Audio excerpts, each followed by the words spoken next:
আসসালামু আলাইকুম। কিছু কথা না বললেই নয়। আপনারা হয়তো ইতিমধ্যে ভিডিওর মধ্যে দেখতেছেন যে মুসল্লিরা নামাজের প্রস্তুতি নিচ্ছে। নামাজ কিন্তু তারা এভাবেই বাহিরেই থেকে নামাজ পড়বে, কখনো বৃষ্টিতে ভিজে আর কখনো এই যে কাকফাটা রোদ, এভাবেই দাঁড়িয়ে আমাদের নামাজ পড়তে হয়। আসলে আমাদের মসজিদের নির্মাণের কাজ চলতেছে।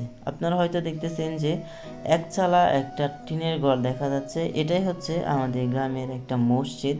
কিন্তু মসজিদের গত 2 বছর আগে থেকেই প্ল্যান করা হয়েছিল যে মসজিদটা বিল্ডিং করা হবে, কিন্তু এখনও করা হইতেছে না। প্রচুর পরিমাণে টাকার প্রয়োজন।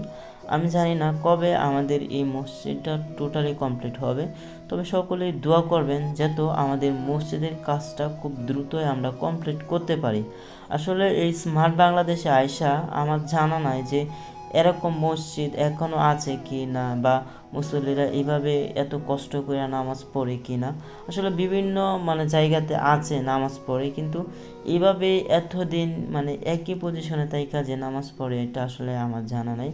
তবে সকলেই দোয়া করবেন যাতে আমরা আমাদের মসজিদটা খুব দ্রুতই কমপ্লিট করতে পারি। খুবই টাকার প্রয়োজন, তো সকলেই আমাদের এই মসজিদটার জন্য দোয়া করবেন যাতে আমরা খুব দ্রুত এই মসজিদের কাজটা টোটালি কমপ্লিট করতে পারি।